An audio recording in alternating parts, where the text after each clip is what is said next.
Dixo presenta Un afortunado error, o cómo los nazis crearon su programa atómico por... Dixo is back.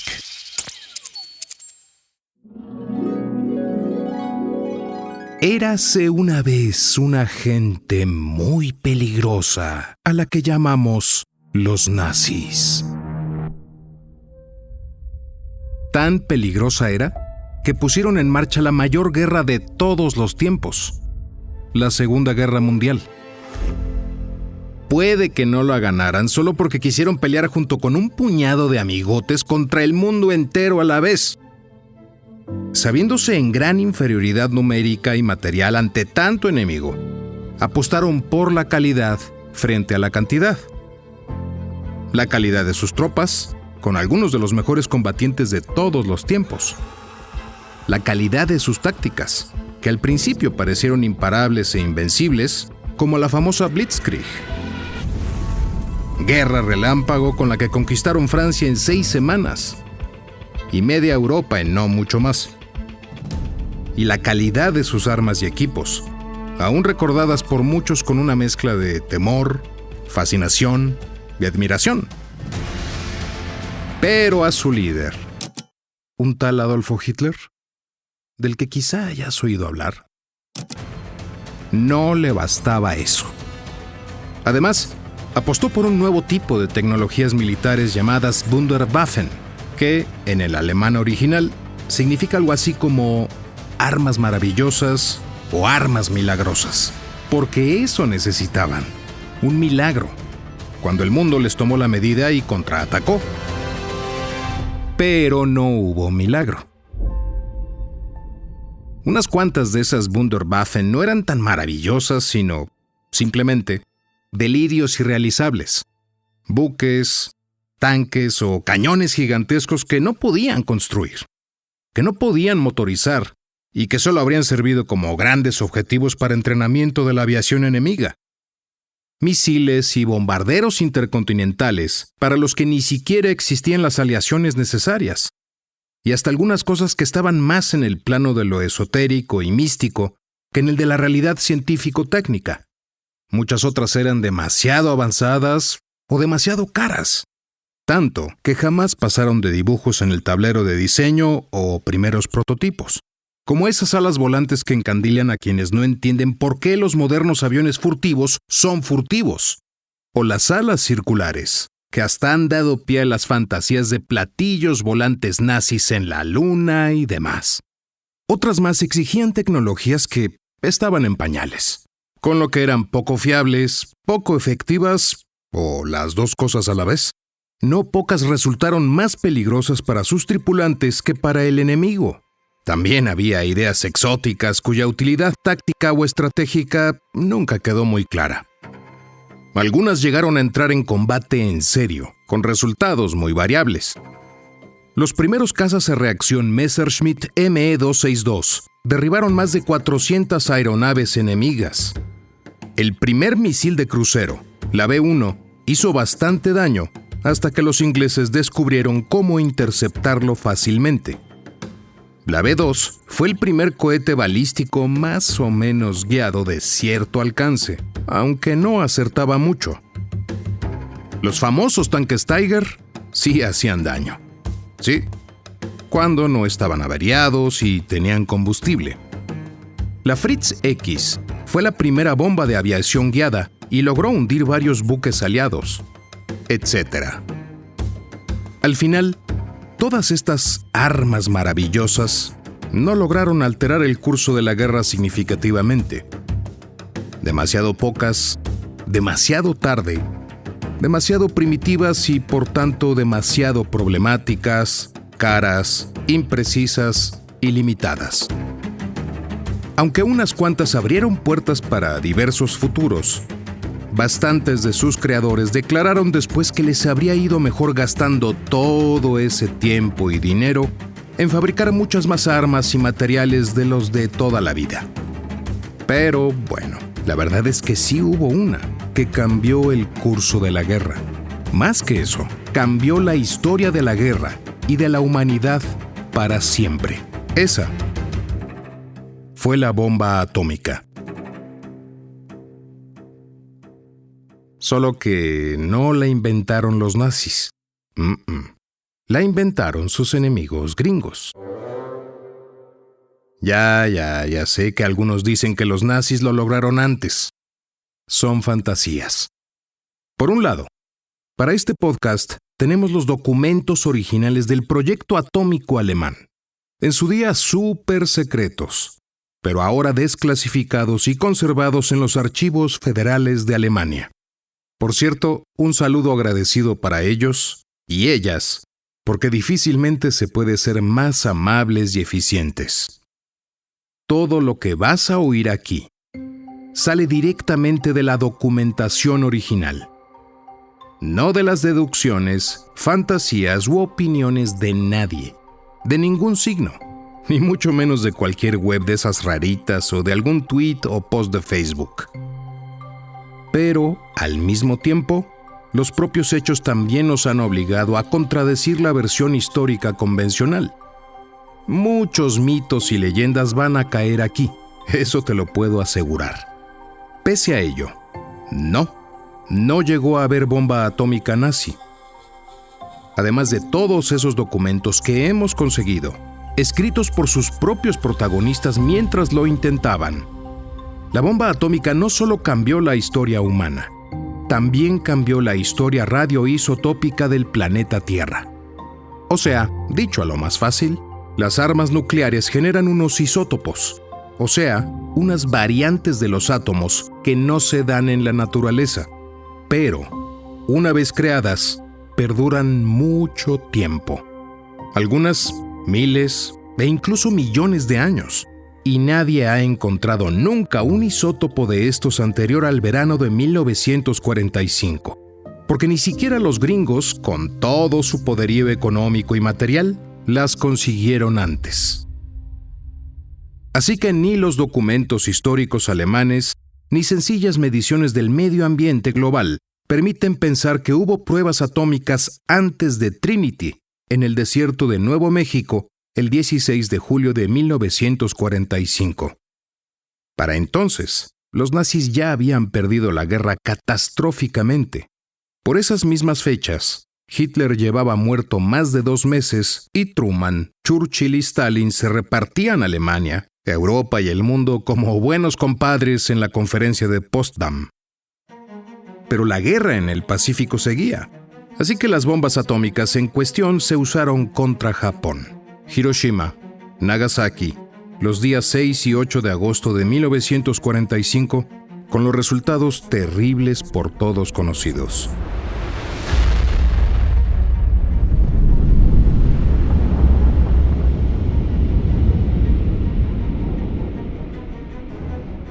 En realidad, fueron muchas las razones científicas, políticas, materiales y humanas por las que la Alemania nazi no produjo nunca una bomba atómica. Entre ellas, que no creyeron poder alcanzarla antes del fin de la Segunda Guerra Mundial y por tanto dedicaron sus esfuerzos a otras cosas más perentorias. Vamos, que no llegaron a proponérselo en serio, y la historia siguió adelante por los caminos que ya conocemos. Sin embargo, el asunto tiene un aguijón. Parte de esa dejadez en materia atómica obedeció a un error científico crucial, pero fácilmente subsanable con una mera verificación independiente. Tal verificación no se produjo y el error, cometido por un futuro premio Nobel, les hizo creer que la energía nuclear estaba mucho más lejos de lo que quizá podría haber estado. ¿Pudo ser diferente? ¿Existió alguna posibilidad de que el Tercer Reich consiguiese la bomba atómica y con ello cambiara el curso de la historia?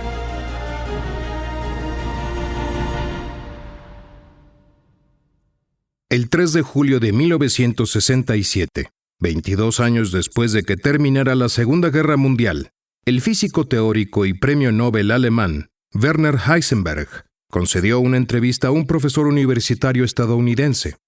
En ella, dijo un montón de cosas muy sorprendentes para muchas mentalidades.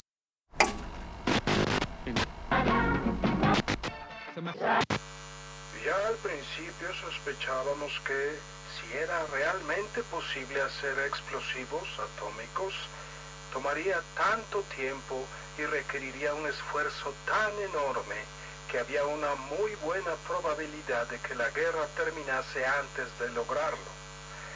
Cuando tuvimos éxito en el experimento L4, cuando supimos que podíamos hacer reactores y gracias al trabajo de Weizsäcker, que así se podía hacer plutonio o algo parecido, supimos que en principio éramos capaces de crear bombas atómicas. Pero aún así no hicimos ningún esfuerzo serio en esa dirección. ¿Cómo? ¿Que sabían que podían hacer bombas atómicas, pero no les pareció interesante? ¿Qué patraña es esta? Hablemos en serio. Si queríamos fabricar el agua pesada necesaria, nos costaría de 1 a 3 años conseguir suficiente cantidad. Producir plutonio bastante se tomaría otros 3 años. Así que, con la mejor conciencia del mundo, le dijimos al gobierno, no será posible hacer una bomba hasta al menos dentro de 5 años.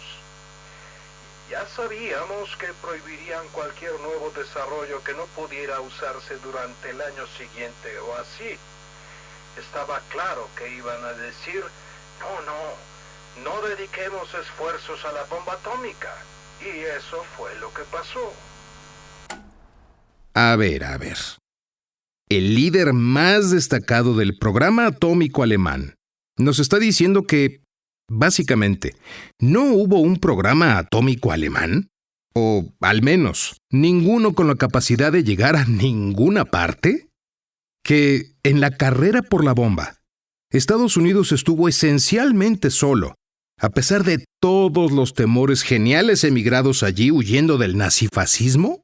Y encima apostilló. La decisión de no hacer bombas atómicas, tomada por nuestro gobierno, fue muy sensata. Habría sido muy sensata incluso para el gobierno de ustedes, porque podrían haber ganado antes la guerra contra Alemania si no se hubieran puesto a hacer bombas. No hay ninguna duda sobre esto. Si ustedes hubieran dedicado todo ese esfuerzo a hacer aviones y tanques y demás, la guerra habría terminado antes. Esto puede no ser cierto en el caso de Japón, porque la guerra contra Japón era distinta. Pero si hablamos solo de la guerra contra Alemania, esto es un hecho. Bueno. Cualquiera podría pensar que Heisenberg trata de limpiar su biografía con estas palabras, ¿no? Nosotros no hacíamos nada malo. Nosotros no sabíamos nada de lo que pasaba y todo ese rollo de nazis desnazificados. Lo que pasa es que las pruebas hablan fehacientemente en su favor. O, mejor dicho, la ausencia de pruebas. Como es bien sabido, después de todas las guerras hay saqueos. Y la Segunda Guerra Mundial no fue la excepción. Pero nunca antes en la historia había habido un saqueo oficial tan minuciosamente organizado, coordinado y ejecutado para llevarse justamente todos esos secretos científicos y tecnológicos de un perdedor tan excepcional. Y, como prioridad máxima, estos secretos nucleares. Los Estados Unidos hasta unificaron ese saqueo bajo 2 programas con nombre formal, la Operación Paperclip y la Misión Alsos. Esta última, con los secretos nucleares como máxima prioridad. Por el lado soviético, el equivalente a Paperclip fue la Operación Osoaviajim, y su versión de Alsos, pues no le pusieron nombre, pero se le llama el Alsos ruso, y consistió básicamente en desvalijar todo lo que no estuviera fijado al suelo, mediante cimientos sólidos. Los gringos tampoco se quedaron fuera. Unos y otros rebuscaron por toda la Alemania derrotada y la Europa liberada cualquier cosa que tuviera aspecto científico o tecnológico, hasta dejar únicamente las paredes peladas. De nuevo, todo eso era secretísimo en aquel entonces.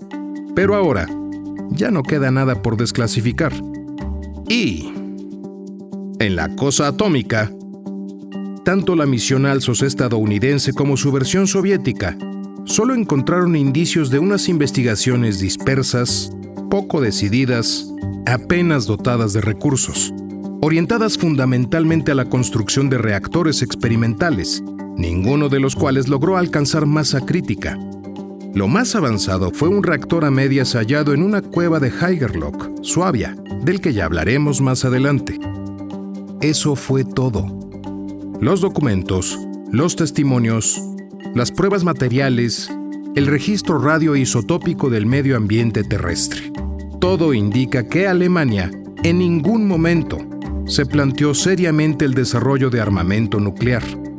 La carrera por la bomba no existió. ¿Cómo puede ser tal cosa? Vamos, en serio. Los nazis no eran precisamente unos pacifistas, ni gente tiquismiquis ante el derramamiento de sangre ajena. Resulta francamente dudoso que los fundadores de Auschwitz, Treblinka o Sobibor, los autores del General Plan Ost, que quiso exterminar a los infrahombres del Este tanto como a los judíos, los gitanos o los comunistas, hubieran dudado mucho a la hora de volar por los aires a algún millón de prójimos con bombas atómicas. Bueno, Heisenberg ya nos apuntaba un motivo de los dirigentes nazis para descartar esta opción: la muy dudosa posibilidad de construir un arma nuclear antes del fin de la guerra.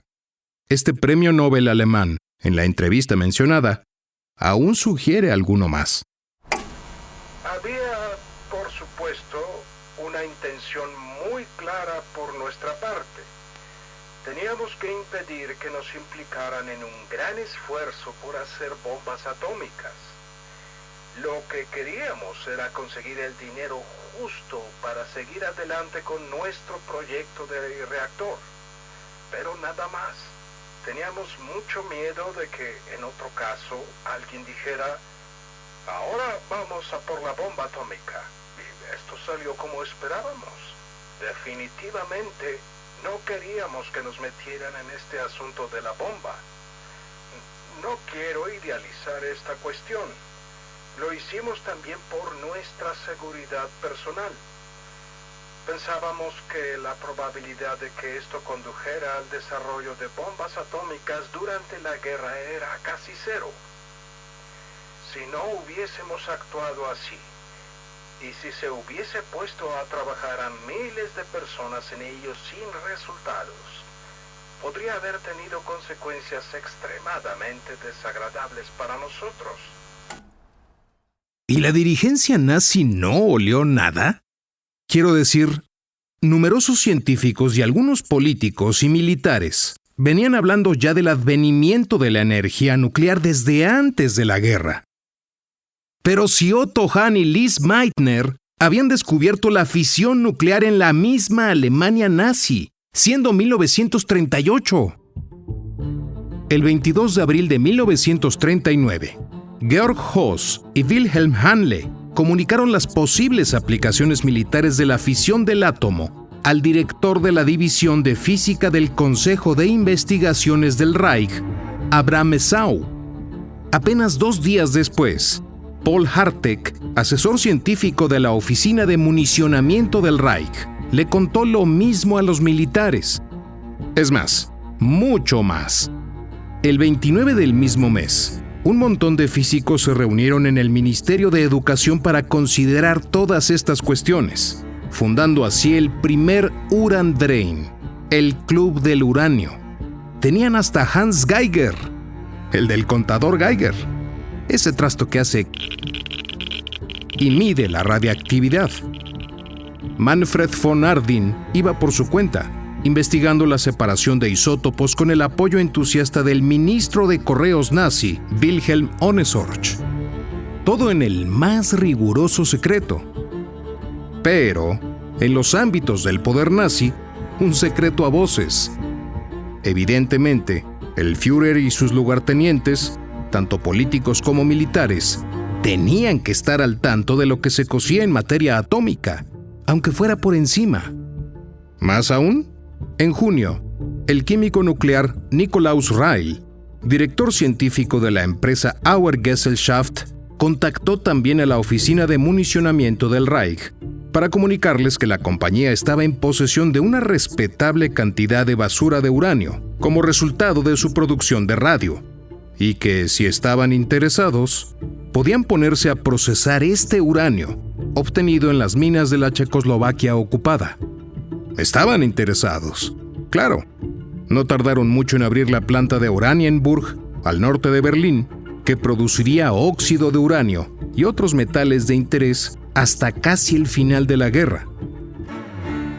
El 1 de septiembre de 1939 estalló la Segunda Guerra Mundial, sin pillar por sorpresa a casi nadie. Desde años atrás estaba cantado que se avecinaba algo gordo. Ese mismo día se fundó el segundo Uranverein, el segundo club del uranio, bajo los auspicios del Consejo de Investigaciones del Reich, ahora en manos militares.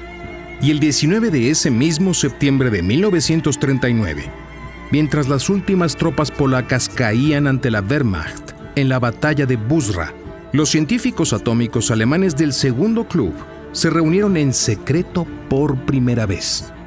Poco después, el Instituto de Física Kaiser Wilhelm y el Instituto Max Planck, las dos instituciones más relevantes de Alemania en asuntos relacionados con la física avanzada, pasaban también a la jurisdicción militar. Sabían que el isótopo uranio 235 era la clave de todo aquel asunto, y que había otro elemento aún más prometedor, no presente en la naturaleza, pero sintetizado igualmente en Alemania, un cierto osmio, al que hoy en día llamamos plutonio. En el mes de diciembre, el profesor Heisenberg, por entonces aún en la Universidad de Leipzig, descubrió con gran emoción que era posible construir un reactor nuclear de uranio 235 que se estabilizaría a sí mismo en torno a 800 grados Celsius de temperatura operacional. En los últimos días de 1939, Heisenberg escribía una carta a la oficina de guerra del Reich que terminaba así. Conclusiones. Según las evidencias actuales, el proceso de fisión del uranio descubierto por Hans Strassmann puede utilizarse para la producción de energía a gran escala. El método más seguro para construir un reactor capaz de hacer esto sería enriquecer el isótopo uranio 235. Es, además, el único método de producir explosivos varios órdenes de magnitud más potentes que los explosivos más poderosos conocidos ahora. Vaya. Diríase que, en esos momentos de finales de 1939, el buen doctor Heisenberg no tenía tan claro eso de omitir las posibilidades explosivas del invento. Lo que parece que no tenía claro en ese instante es que el plutonio también sirve, pero hacer plutonio exige un reactor parecido a los que se usan para producir electricidad, y de esto sí, ya sabía algo más. De todos modos, para la generación de energía se puede usar incluso uranio ordinario, sin enriquecer el isótopo 235. Si se utiliza en conjunción con otra sustancia que ralentice los neutrones del uranio sin absorberlos. El agua no es apropiada para esto. Por el contrario, el agua pesada y el grafito muy puro podrían bastar según las evidencias actuales. Las impurezas más minúsculas siempre pueden impedir la generación de energía. Y así es. Como vemos, Heisenberg también especifica claramente la necesidad de un moderador neutrónico y las mejores opciones para obtenerlo: el carbono ultra puro en forma de grafito y el agua pesada. Recuerda esto, es muy importante. Para hacer un reactor nuclear, cualquier reactor nuclear, necesitas un moderador de neutrones. Y en aquel tiempo, cuando aún nadie había hecho ninguno, se sospechaba que el grafito y el agua pesada podían servir. El grafito es una forma de carbono que se saca, del carbón, mayormente. Las minas de los lápices, por ejemplo, están hechas con grafito y una pasta que lo extiende y fija con facilidad. Se usa también para hacer electrodos y en los pistones de los motores y como lubricante y, que es un material súper común. La única exigencia delicadita es que el grafito para uso nuclear debe ser excepcionalmente puro. Por lo demás, no tiene más misterio. El otro candidato a moderador, el agua pesada, es eso, agua, o sea H2O, pero con una peculiaridad mucho más jodida. Verás, en el agua corriente, que también podemos llamar agua ligera, la parte esa del H2 son 2 átomos de hidrógeno igualmente corrientes, un protón y un electrón en cada uno. En el agua pesada, no. En el agua pesada, cada H es en realidad un isótopo o variante del hidrógeno que además carga un neutrón y se llama deuterio. Por eso a veces el agua pesada se escribe D2O. D de deuterio. O, más en lo científico hardcore, 2 en superíndice H2O. Es decir, el deuterio es hidrógeno pero con un protón, un neutrón y un electrón en vez de solo un protón y un electrón. Ese neutrón extra aumenta su masa y por eso, cuando se combina con oxígeno para formar agua, a esa agua se le llama agua pesada. ¿Ves la lógica? ¿Más o menos? Bueno, a mediados de 1940, Alemania realizó varios intentos de construir pequeños reactores en Berlín-Dahlem, demasiado primitivos para funcionar. Hasta llegaron a intentar el uso del papel como moderador por su alto contenido en carbono. Sin embargo, en la siguiente carta del físico Georg Haas a la Oficina de Municionamiento del Reich, fechada en marzo de 1940, ya se plasman las necesidades de pureza del carbono para su uso en reactores nucleares. Que ya iban teniendo una idea de por dónde se iba. Pero, espera. A ver, lo primero, ¿qué es esto de un moderador neutrónico?